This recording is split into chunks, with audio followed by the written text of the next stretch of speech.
our Vietnam veterans and ladies and gentlemen, thanks for all of you to be here with your Vietnamese veteran. 40 years ago, you say to us, welcome home. I and we all here not quite comprehensive that. Now it's so true. This is our home now, our truly home, the home of the land, and we can worship our believing. We can express our mind before the communists from the north invade the free of South Vietnam before 1975. Today is we accept our country call us, and we did our duty honorably. All the fight have to come to the end. All the war also have to come to the end. The outcast is all so unbelievable to us, to the South Vietnamese soldier, and to the South Vietnamese liberty and the justice and equal of the human right. Look around among all of us. We still have each other here. And we always remember our friend gone before us. And we honor them. Tonight, we together here, and we will be together forever. God bless America, and pray for the country of Vietnam. It's no longer under communism. Thank you for listening. We want to thank you for allowing us this opportunity to share in this event today, and a lot of us have shared in the event of 40 years ago. We lost, I'm talking we Americans, lost a war, supposedly. You, the Vietnamese, lost a country. I don't know how that feels, and I don't know how anyone could feel that way unless it actually happened. But we are here today to commemorate, remember, and honor those that fought so valiantly, and as we know, we won the war. It was given away by the United States Congress and the people that demonstrated in the streets, cowards that run to Canada and then came back later and tried to accept the responsibilities of the American people. You are now American people. Don't ever let anyone say that we lost the war. We have spent our Scottish American organization has spent many hours in schools, grade schools and high schools. We even went to Albuquerque, New Mexico, and took their history book and a chapter on Vietnam, and we tore the page apart, page by page, with the truth that we know, and not as the propaganda that's been put out about the Vietnam War. I know that in our hearts we are all the same, and again, we are here to honor those that went ahead of us and those that are waiting on us, and we will all be together again someday. And again, I want to thank Tom Bowie here. He has done so much for SAMS as far as helping us when we need things. He has helped us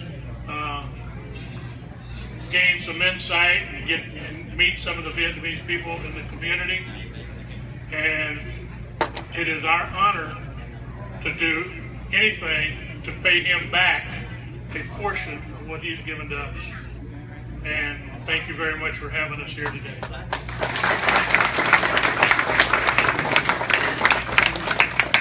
It's a good event. I was in Vietnam from 1962 to 66, and in the Delta and all over the country. But this is a very good event here today. I'm ashamed that I don't remember more of the language I learned because it's been too many years. But I like Vietnam. And I guess a highlight in a way was Da Trang. And it's just that I've forgotten so many years ago, 40 years or more, because I came back in 1966. And I was proud to have served there and met many Vietnamese that I considered friends. And I guess that's all. Thank you. Thank you very much, sir. Joan, thank you. I feel very honored to have served with a lot of them over there. I feel very close to the people here that have been in service. There is one particular Lam Bui who has been very helpful with us as far as working with us, like today during the presentation. He is. I feel that we will all have a long time to remember those that went ahead of us. And it was anytime you lose a veteran, it's kind of losing a part of the family, because we are all veterans. We are all family. So I feel the government in this country, in plain English, screwed up, and it's a shame. That's it. Okay, you bet. Thank you. Well, I remember that it was an event that probably shouldn't have happened. It was poor planning on America's part. Yeah.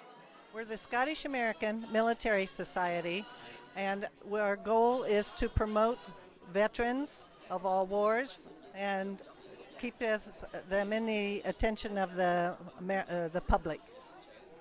It has been an honor for our veterans to work with the Vietnamese people, and so we're very pleased to be here and honored to do our table for you. My name is Colonel Joe Abadila, United States Army, retired.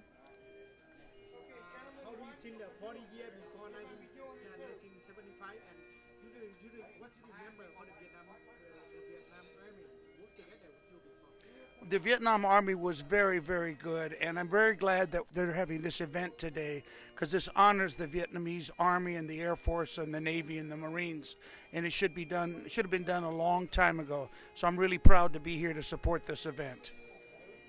You had a message from the Vietnamese people. Well, my message to the Vietnamese people is, first of all, welcome to this country. You are our finest Americans, new Americans now, and I'm sorry that our Congress in those days didn't follow through with continuing the support.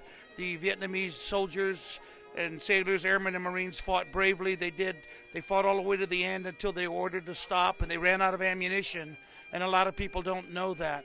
And we helped them when we were there. We left early, and then the rest of the time the communists, the Chinese and the communist Soviet Union eventually took over, and that's a shame. But we're really glad and proud that the Vietnamese people are now the new Americans in this country. Come on. Thank you. Freedom. We are obligated to ensure that our future generations understand that the debt of gratitude we owe to our parents' generation is sacred, and we should live in gratitude each and every day. To the U.S. veterans whom had fought in Vietnam War are forever indebted to you. Thank you for being our allies and fighting on our side. As a community, we encourage a sacred obligation to honor, respect, and facilitate the wound healing process for all of you. As words are useless unless they are accompanied by actions.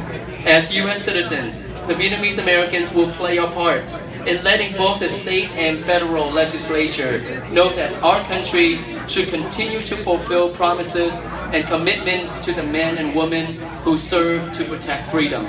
Our state and our country must ensure that the veterans and their families are properly supported. Thank you for providing me the opportunity to speak today, and once again, thank you all for joining me in honoring the heroes in our community. Thank you very much.